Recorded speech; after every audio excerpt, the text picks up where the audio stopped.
vous voyez ici clairement qu'il y a cause, effet, cause, effet. Et si dukkha et nirodha intersont, samudaya et marga intersont aussi. On a causé de la souffrance. Maintenant, parce qu'on a le temps pour regarder, on le voit. On tâche de faire autrement, de vivre autrement. Et c'est pourquoi, à cause de la samudaya, on peut obtenir la marga. J'ai pensé comme ça dans le passé. J'ai parlé comme ça dans le passé. J'ai agi comme ça dans le passé. Et j'ai souffert et j'ai fait souffrir. Maintenant, je veux faire autrement. Alors, de la samudaya, on arrive à la marga. Je veux faire autrement. Je veux vivre selon les 5 entraînements à la pleine conscience. Je veux vivre ma vie quotidienne dans la pleine conscience, dans la concentration. Alors, le vœu que vous faites amène une transformation. Et maintenant, vous êtes sur la voie qui mène au bien-être. Donc vous avez appris de la dukkha, vous avez appris de la samudaya.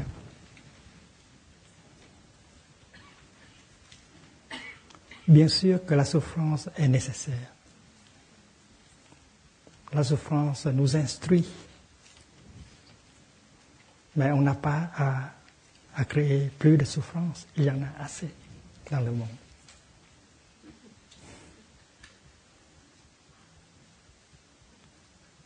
Mais comme dans un jardin, les déchets sont toujours là. Parce que les fleurs, les légumes sont là. C'est pourquoi les déchets, les ordures continuent à être produites. Donc le jardin, c'est ça. Le jardin, c'est les fleurs, les fruits et les déchets.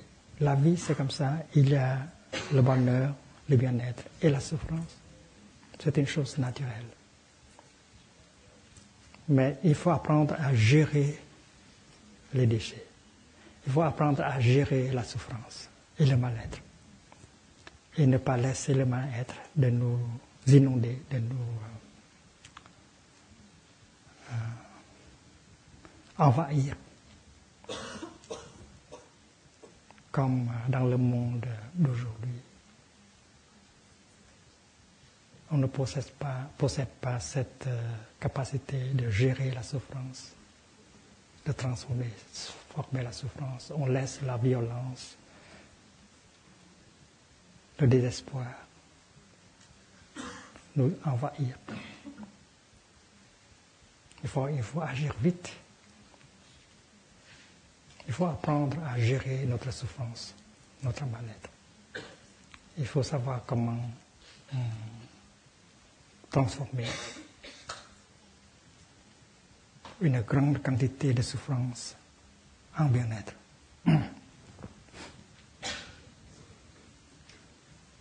La souffrance est là, mais on refuse d'apprendre de la souffrance. Par exemple, la guerre du Vietnam. La guerre du Vietnam qui durait pendant très longtemps.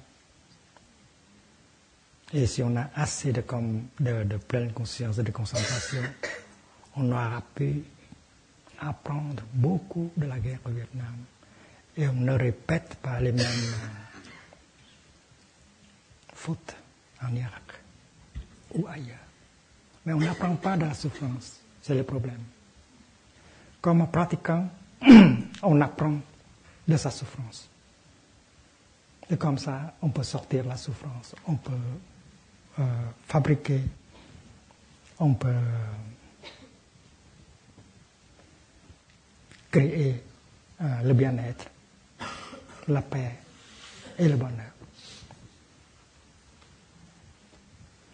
Donc apprendre la souffrance, c'est une chose importante.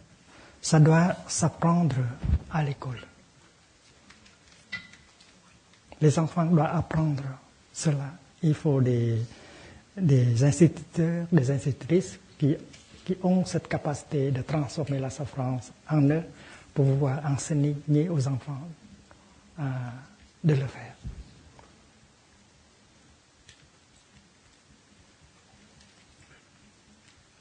Et à l'Assemblée nationale, on doit organiser des séances de discussion sur le dharma afin de pouvoir comprendre la souffrance de la nation, du monde, afin de voir le sentier noble qui conduit vers la transformation de la souffrance. Alors à l'Assemblée nationale, on doit faire la même chose. Apprendre de la souffrance, apprendre à gérer la souffrance. Cette vérité, ce n'est pas bouddhiste, c'est universel. C'est les 4 vérités nobles.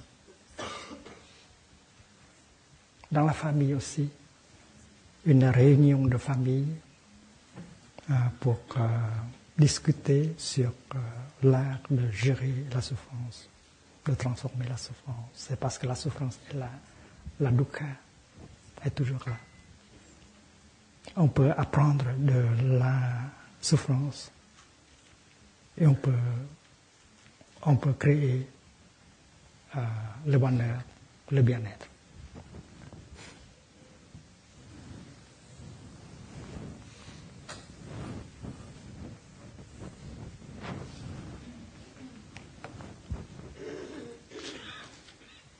Quand vous produisez une pensée juste, une pensée aimante, une pensée de compassion, une pensée de tolérance, vous éprouvez le bonheur, cette légèreté, cette liberté. C'est parce qu'une telle pensée, une pensée de compassion, de tolérance, une pensée qui peut embrasser la souffrance, qui peut comprendre la souffrance. Cette pensée aura un effet thérapeutique sur votre corps et sur votre esprit, tout de suite. Si vous êtes capable de produire une telle pensée, une pensée de compassion, de tolérance, de compréhension, alors vous sentez l'effet guérissant de cette pensée en vous et dans le monde. Vous guérissez le monde avec une pensée juste. Et vous pouvez apprendre à vos enfants, à vos élèves de faire la même chose. Et c'est une chose démonstrable.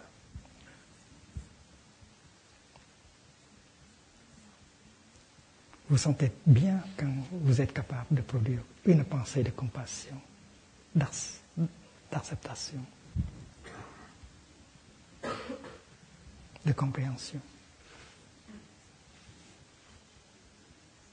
Une pensée, ça se produit, ça ne se vend, ça ne s'achète pas au marché. Alors, vous êtes capable de produire une belle pensée, une pensée juste, une pensée aimante, une pensée de tolérance. Et apprendre à un enfant de produire une pensée compatissante, c'est une chose possible. C'est parce que vous êtes capable de faire cela. Votre enfant, vous pouvez enseigner à votre enfant de faire la même chose. Et vous avez eu déjà cette expérience, quand vous êtes capable de dire une chose aimante, de produire une parole juste, une parole de compassion. Vous sentez merveilleusement bien en vous. Après avoir écrit une lettre de compassion, une lettre qui encourage, qui donne du confort à l'autre personne. Vous vous sentez très bien, même si vous n'avez pas posté cette lettre. Ce que vous avez dit a eu déjà un effet thérapeutique sur votre corps et sur votre esprit. Et pourquoi vous ne dites pas des choses comme ça chaque jour? Vous savez que vous êtes capable de dire des choses comme ça, des choses compassionnées, des choses qui expriment votre compréhension, votre tolérance. Et ça, c'est pour vous, et pour lui aussi, pour elle aussi. Donc, l'enseignement du Bouddha, c'est très pratique, très concret, à faire aujourd'hui.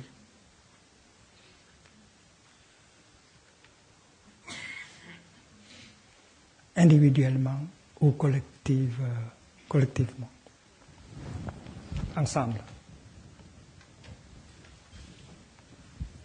Il y a des enseignants du Dharma qui ont dit que dans les 4 vérités, seulement une est inconditionnée, c'est la Nirodha.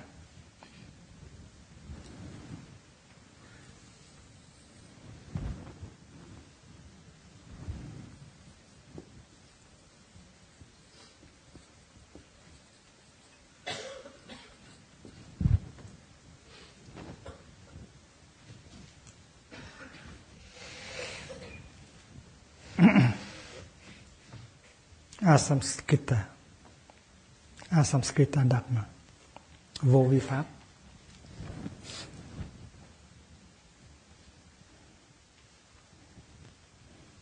Dans les normes de Dharma émises par le village prunier, des thèses de Dharma, il y a une qui dit que, au point de vue dans la dimension historique, tous les dharmas sont conditionnés. Et dans la dimension intime, tous les dharmas sont inconditionnés. C'est parce que dans l'analyse traditionnelle, il y a des dharmas conditionnés et des dharmas non conditionnés.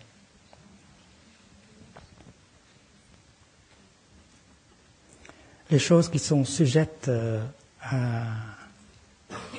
au changement, à la décomposition, à la naissance, à la mort, ce sont des choses conditionnées, comme une fleur, comme une personne. Il y a un début, une fin, il y a la formation, il y a la désintégration. Toutes ces choses-là sont des choses appelées conditionnées, comme un nuage, comme un écureuil. Ce sont des choses conditionnées. Mais il y a des choses qui ne sont pas conditionnées, des choses qui ne sont pas sujettes à la naissance, à la mort, au changement, comme le temps, comme l'espace, comme le nirvana, comme Dieu. Ce sont des choses inconditionnées.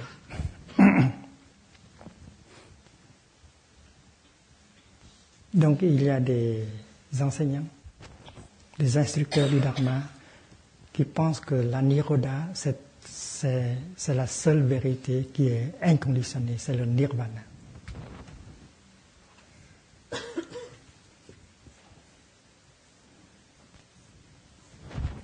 Et les trois autres vérités, ce sont des vérités conditionnées.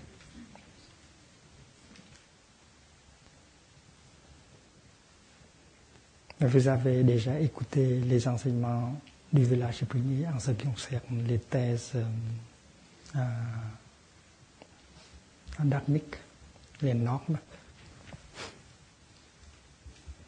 Au point de vue historique, dans la dimension historique, tous les dharmas sont conditionnés. Mais au point de vue sur le plan, dans la dimension intime, tous les dharmas, toutes les choses sont inconditionnelles. Prenons un exemple. Le nuage, un nuage. Un nuage est formé, un nuage se dissipe, un nuage est né, un nuage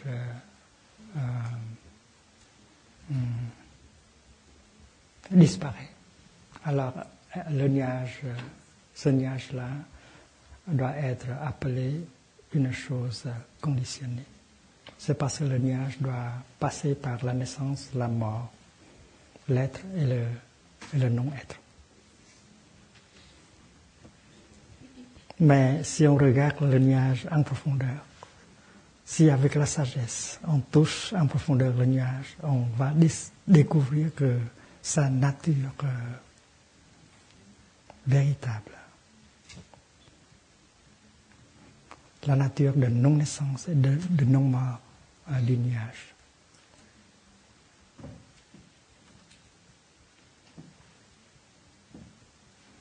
On a parlé de la mort d'un nuage. Quand le nuage se transforme en neige ou en pluie, on dit que c'est la mort du nuage.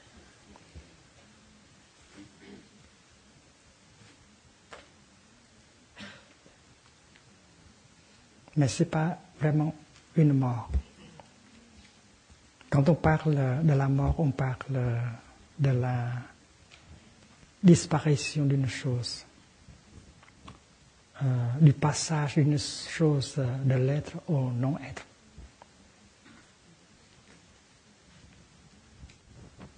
Il y a une frontière entre l'être et le non-être. Et mourir dans notre tête, c'est de passer de l'être au non-être. N'est-ce pas? C'est notre manière de penser. Mais est-ce que c'est possible pour un nuage de mourir, de devenir néant? Non. Un nuage peut se transformer en neige ou en pluie, mais un nuage ne peut pas devenir le néant. Donc sa nature, c'est la nature de non-mort. Le nuage est aussi une chose inconditionnée. Avant sa naissance, il a été autre chose. Et la naissance du nuage, ce n'est pas vraiment une naissance, c'est une continuation, c'est une nouvelle forme de continuation. Donc selon les normes du village prunier, toutes choses sont des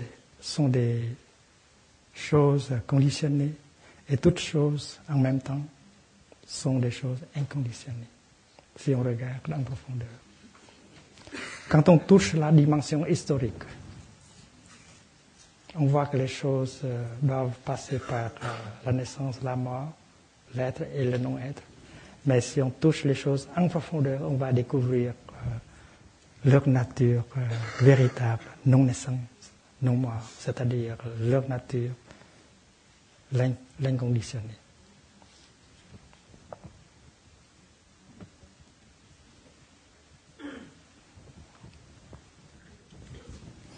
Dans l'histoire de la pensée bouddhique, il y a des enseignants du Dharma qui ont soutenu la thèse que seule la Nirodha est une chose inconditionnée. Les trois autres vérités sont des choses conditionnées. Et ça pose beaucoup de problèmes.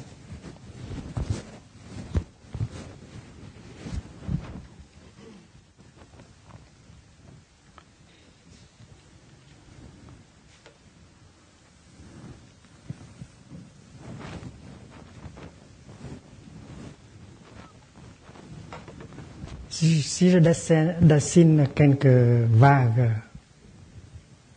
à la surface de l'océan, vous voyez qu'il y a des vagues différentes, de différentes vagues. 1, 2, 3.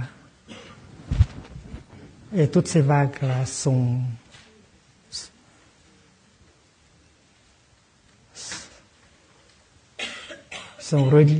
reliées à l'eau. À leur base est l'océan, est l'eau. Ici, vous avez vagues.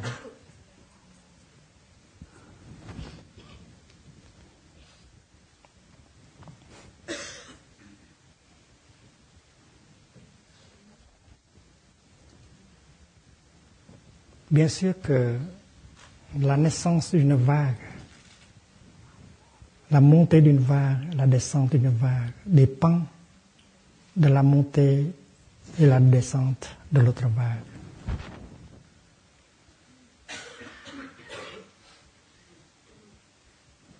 Et ici, on parle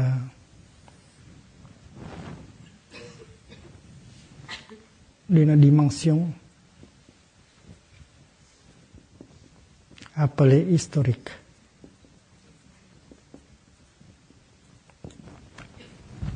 On parle le monde des phénomènes, des manifestations.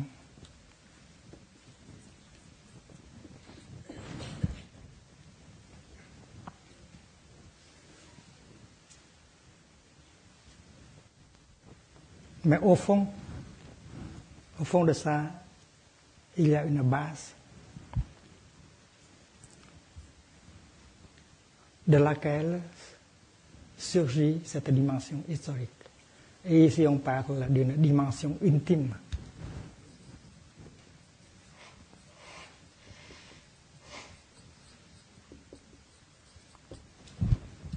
On parle du noumen. On parle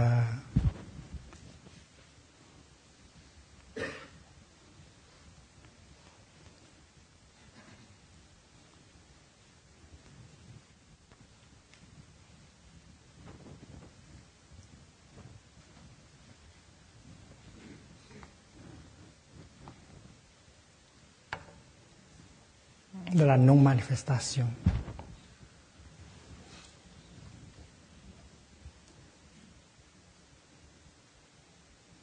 Et l'enseignant qui a parlé de la Niroda comme une chose inconditionnée a voulu parler de cette vérité en termes de noumen. C'est parce que la Niroda, c'est quelque chose qui n'est pas né, qui ne meurt pas, tandis que les trois autres vérités, il y a un commencement, il y a une fin, etc.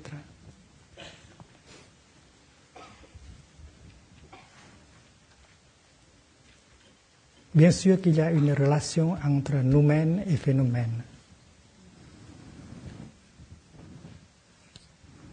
Et vous pouvez même appeler cette relation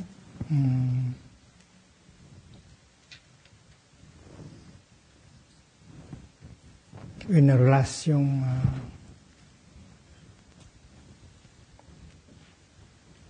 de cause et effet. Il y a une relation entre la dimension intime et la dimension historique. Il y a une relation entre le noumen et les phénomènes.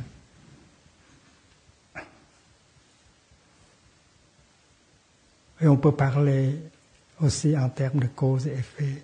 Ici c'est la cause et ici c'est l'effet.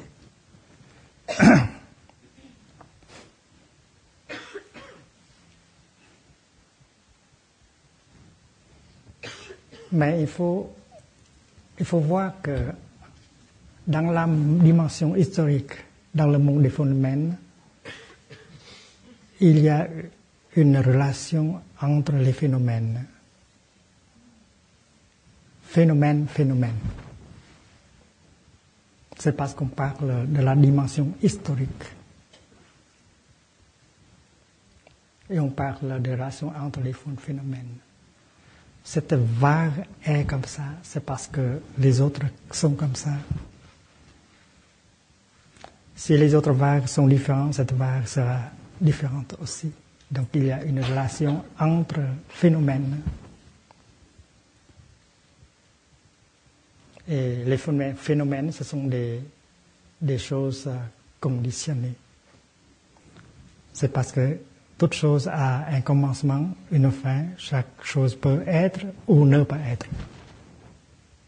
Mais ici, ce n'est pas la même chose. Ici, c'est le fondement. Ici, c'est la dimension intime. C'est le nous-mêmes. Dans le bouddhisme, on nous conseille de ne pas mêler les deux choses. On parle de l'inspection séparée du nous-mêmes et des phénomènes.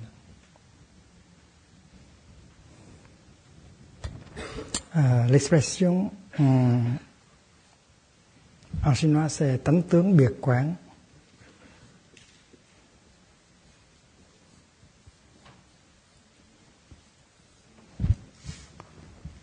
Tánh c'est le nous-mêmes, le nouménal.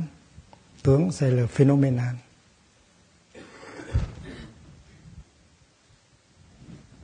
Biệt c'est séparément. Quán c'est l'étude, l'inspection, la recherche.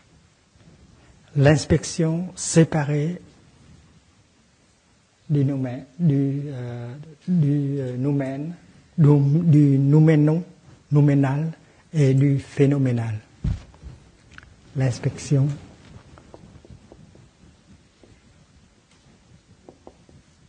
séparée du nouménal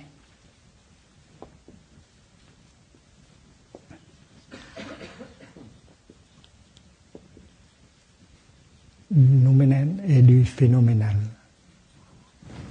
ne faut pas mélanger les deux.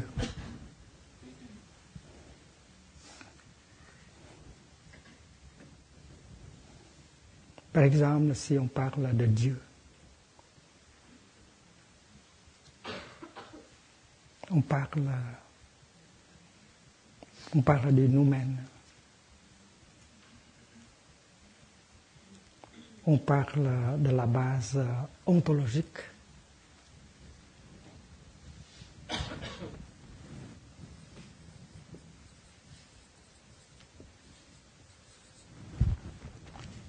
On ne peut pas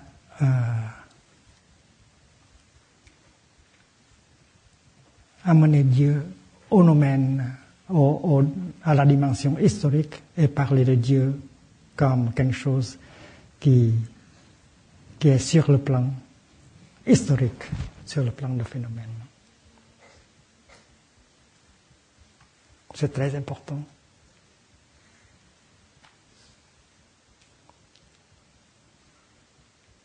En parlant des phénomènes, on a des attributs, des adjectifs, des noms pour décrire. Mais ces attributs, ces adjectifs, ces noms-là ne peuvent pas décrire le domaine intime, le domaine du nous-mêmes, le domaine ontologique. Alors, amener Dieu au plan historique et discuter Dieu par rapport au phénomène, selon le bouddhisme, c'est une erreur.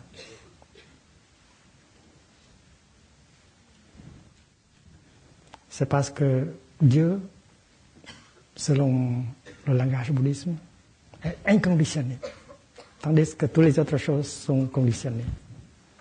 Alors, il ne faut pas mélanger l'inconditionné et le conditionné. Vos vies et vos vies.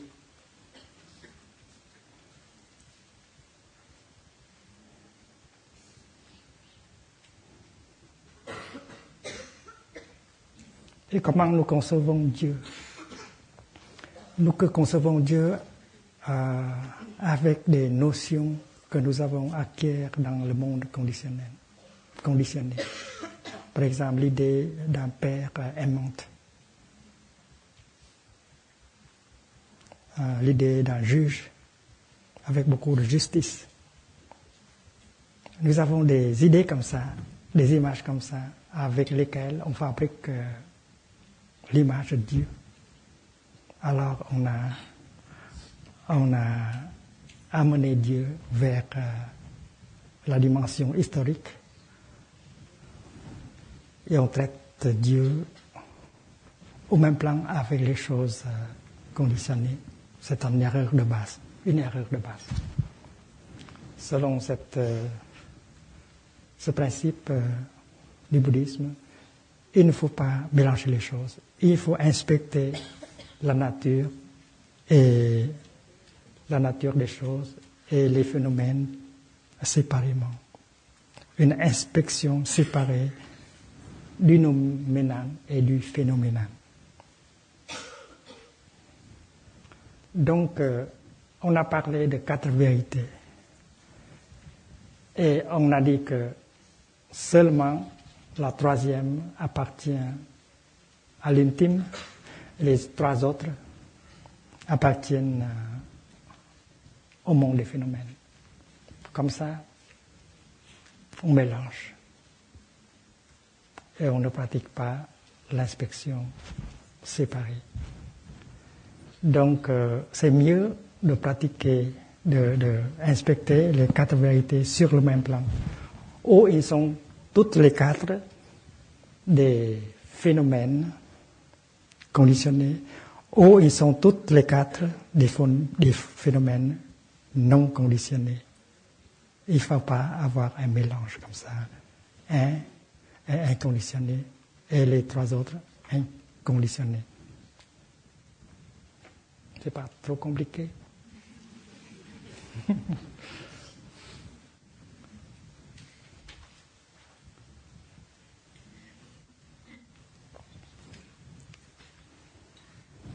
Donc, on peut ignorer cette idée-là, que Nirodha seulement, c'est une chose inconditionnée. C'est parce que l'amarga, la dukkha aussi, si on entre en contact profond avec toutes ces choses-là, on va découvrir que leur nature sont aussi la nature de non-naissance et de non-mort. Leur nature, c'est aussi le nirvana. Et on a commencé de faire cela. On a commencé à voir que dans la dukkha, il y a la nirodha. Et en regardant la nirodha, on voit la dukkha.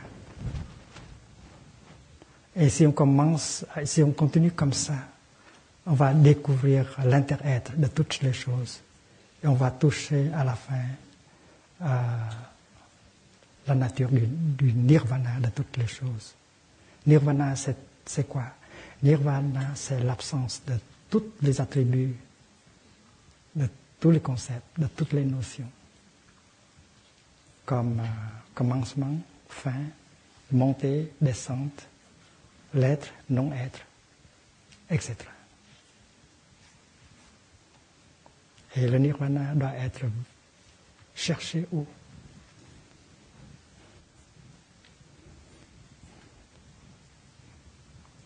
Dans la fleur, en vous-même, dans le nuage. Au commencement, on voit que le nuage est une chose conditionnée, qui doit passer par la naissance, la mort, l'être et le non-être. Mais si on touche en profondeur le nuage, on voit que la nature du nuage, c'est aussi la nature du nirvana.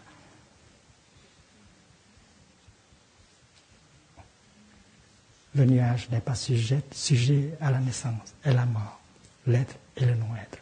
Donc le nuage, vu de la dimension historique, est une chose conditionnée, mais vu de la dimension intime, Le nuage est aussi une chose inconditionnée, comme le nirvana, comme Dieu.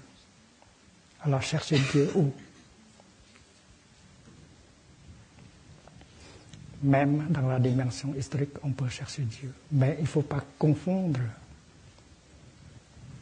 la relation entre les phénomènes et la relation entre phénomènes et nous-mêmes.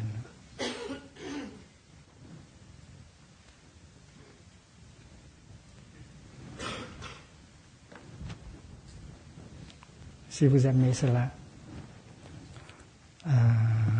l'enseignement, vous pouvez avoir une discussion sur le Dharma ce soir, dans l'après-midi.